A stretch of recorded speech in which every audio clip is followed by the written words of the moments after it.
What's up, guys? Blade Master here. Welcome to the first of three battles that's going to be played between Jaw and EuropeanLion in the Blade Balance Invitational. This is actually day three. Apologies for bringing it to you guys a couple of days late. Sorry, not sorry. Essentially, I I have shit to do, and I can't really cover. I was trying to stream stuff like this, but I mean, it's the time zones don't really work for me. But anyways, let's. I'm sure these matches will be fun to watch and cast nonetheless. Game 1. Baktria is Jaw and Pontus is EuropeanLion. It's going to be fought in the map of Rugion, it looks like. And I think this is going to be a very interesting match, principally because... Is that? Yeah, principally because we get to see kind of a glimpse into the new meta that's forming in Blade Balance. A lot of archers behind a lot of pikes, which is what Jaws brought. Let's see if Pontus can actually deal with that. Of course, Pontus can bring a very quote-unquote new meta army, because they do have very good skirmishes of their own, but it's not the same in terms of long-range skirmishes. The Syrian heavy archers, the mercenary Syrian archers in Bactria's case, which is the same thing, and the Bactrian Persian light archers are a huge step up over the Eastern archers, which are the long-range skirmish option available for Pontus. But yeah, let's take a look. We have one mercenary Syrian archer. We have basically two mercenary Syrian archers interspersed with four Persian light archers. We have a Bactrian hillman on either flank, and the Bactrian hillman is actually a very cool unit used exactly in this role, because the Bactrian hillmen have something like a 50 to 60% missile block chance. But EuropeanLion is playing it smart, using the not using heavy shot, but instead getting long range shots with his mercenary Scythian horse archers on the Bactrian noble horse, forcing Jaw to pull them away, while he tries to screen off more effectively with his Bactrian hillman. Oh, and they waste a big javelin volley off there. So a total of three noble horse on either flank, it looks like. No, two noble horse on that side. We have three noble horse on this side. We have a total of one solitary thorax swordsman here. And we have a Bactrian Royal Guard general, a Thoria spear on the right flank, and in the center we have a total of four levy pikemen. So I think Pontus can actually cruise through the pike line if they do bring their fabled bronze shield pikemen, among the most cost-effective pikemen available for factions, any faction in Rome too. Instead, let's see what he's brought. Eastern archers, and a solitary Pontic peltist on the flank. So we see two Eastern archers here. Maybe there's a third one there. We see one Pontic peltist, and two bronze shield pikemen whom he's kept in the front, and looks like a couple more pikemen. Total of four pikemen in the pikeline, who are going to severely outclass the levy pikemen of Job. And we see some mercenary naked swords, always not very reliable but very powerful if used right, sort of shock support troops. And then we have a Pontic Swordsman General, which is a very weak general, and that's something that Jaw really should capitalize on if he wants to win this. A Bactrian Royal Guard charge into the Pontic Swordsman General would mean a very quick gen death for Pontus, and that's not something that the relatively poor morale mercenary naked swords, and especially poor morale pikemen will like. That's not something they would like, is what I want to say. Mercenary Celtic Warriors as well, two more Mercenary Celtic Warriors, very good support units but very low morale support units, which is why that Pontic General must be kept intact. As mentioned before, total of looks like three mercenary Scythian horse archers, and then we have Cappadocians, of course, three Cappadocians, and the Bactrian noble horse will actually do very well against the Cappadocians. I think it's a match that could go either way. Let's try and take a look. 42, 29, 15 is the stats, attack stats. 49, 29, 15 for Cappadocians. Slightly lower charge bonus for Bactrian noble horse as well. Slightly higher melee defense for Bactrian noble horse, but biggest thing is the higher armor and higher health as well is going to play. Is there higher health for them? No, same health, but much higher armor, which means that I would favor the Bactrian noble horse to win in this in that sort of engagement. So we see the mercenary Scythian horse archers already moving super close. This is not something that I would really advise. They're not going to catch any units this way, and the Bactrian noble horse is really going to just pummel them. So EuropeanLion loses a unit that costs around 380 talents, but more importantly, a very big strategic component of a Pontic army with this move. So, actually, this sort of serves in a decent purpose, because he utilizes because Jaw reacted so 180 degrees basically to that. He went 0 to 100 essentially against that mercenary Scythian horse archer, pulling all of his archers up in front. So European Lion is actually going to try and capitalize on that by closing the distance with his eastern archers. Maybe even get a cheeky volley off with his eastern archers, and at the very least close the distance. It looks like he wanted to try and charge in with his Cappadocians, but that would be a foolhardy move because they would just run straight into the front of the pikes. Now, looks like it's going to be a skirmish versus skirmish engagement, and we see the Cappadocian cav moving up in the distance. Looks like the the pikemen have their backs turned, which means it's a huge opportunity for the eastern archers to capitalize on it. But it looks like they're aiming for the more heavily armored Syrian heavy archers, and they are going to get absolutely pummeled by the Syrian heavies. There's no chance that they're going to win this skirmish engagement. Look at that, the eastern archers already lose so many men. So honestly, Pontus should utilize this by just moving the rest of his army. This is something that I tend to use, but it doesn't really work. It works sometimes, it doesn't work other times. Just depends on your opponent. If he's got attack orders on the eastern archers and you move the rest of your troops, just like what European Lion is doing, sometimes the opponent just fails to change switch his targets. So the Bronze Shield pikemen are relatively safe while they move up and close some valuable distance here. And you can see the eastern archers still have their attack orders on the enemy skirmish units. So the Pontic Pelt is heavily armored. They're going to fire into the rear. It looks like they're firing into eastern or Persian light archers. Still not firing into the Levy pikemen. Still getting some stray shots off.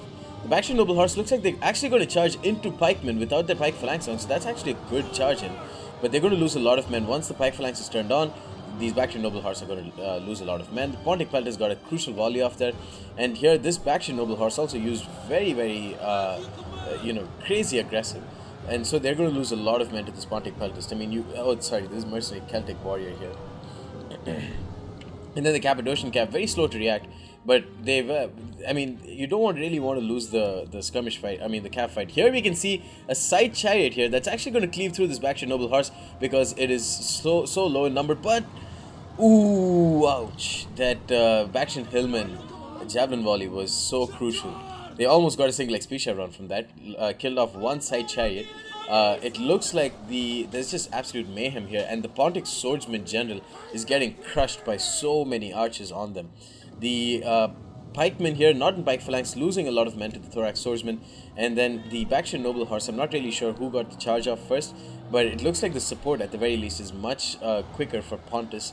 Well, no, it's kind of the same, but the Pontic support is closer and more numerous now.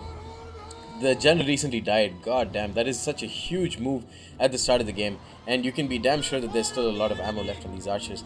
The Bronze Shield pikemen not really poking against the Levy pikemen, but they're still attacking the rear. Huge miss micro from Jaw there that's not been capitalized on by European Lion. The Pontic Pelt is now firing. I don't know if it's most likely into the Bactrian Noble Horse.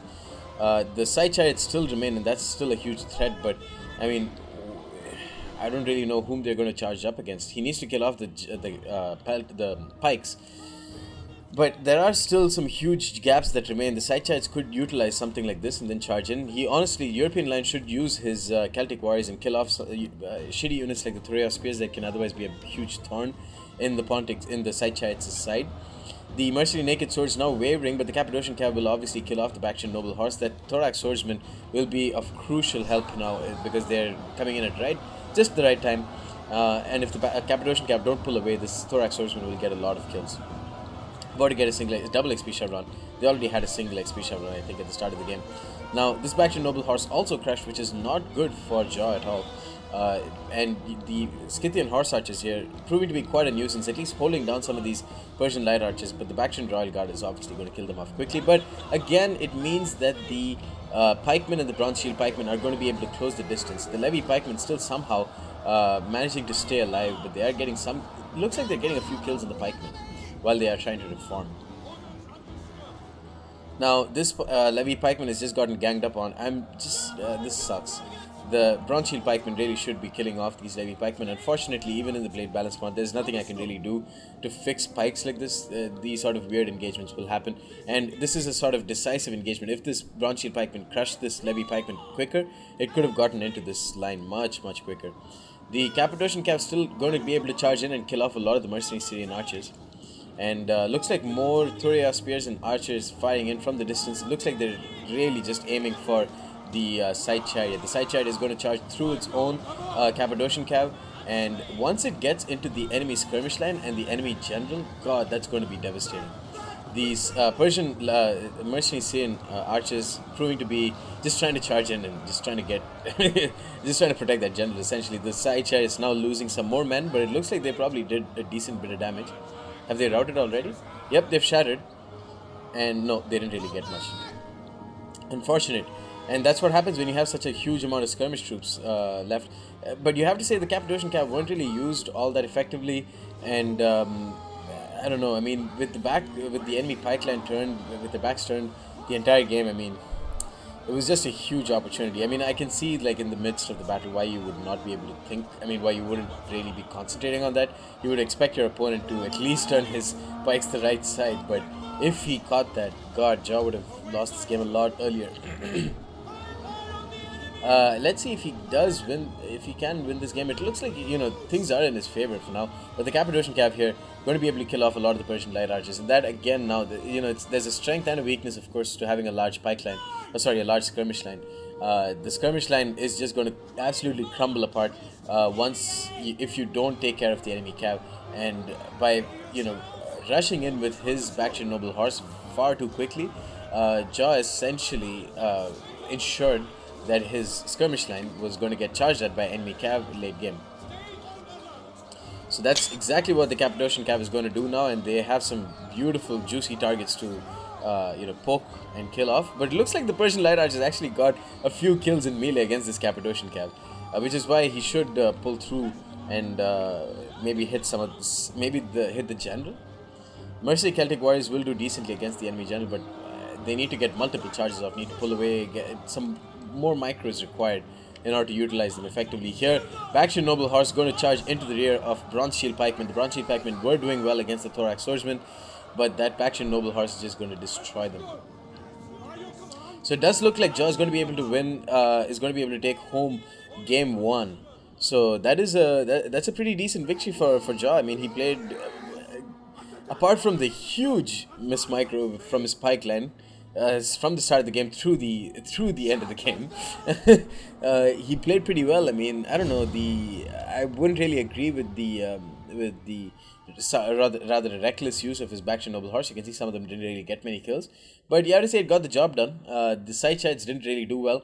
He made sure that his this skirmish line did get a lot of kills on high value targets before they died. You can see a lot of them took a lot of damage. But 4 single XP shot runs at the end of the game with the archers, now those are some real results. The thorax swordsman also did very well in helping kill off a lot of the Cappadocians.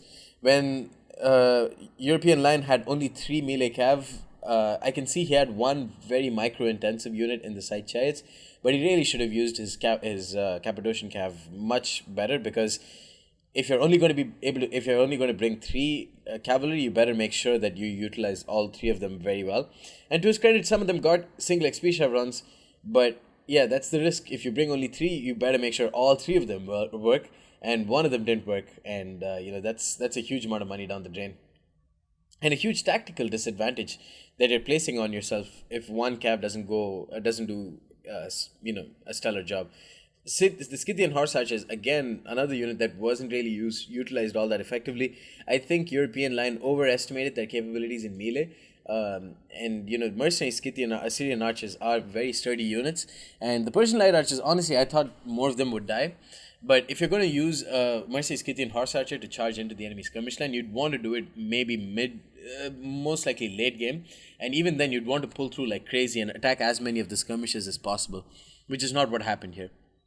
And that's why the Scythian horse archers failed in melee. But they shouldn't even be used in melee in the first part, in the first place. They should have been used to help kill off the enemy cav engagements. You can see there was a huge amount of mayhem going on, so the enemy skirmish line wouldn't really be able to focus in on Scythian horse archers.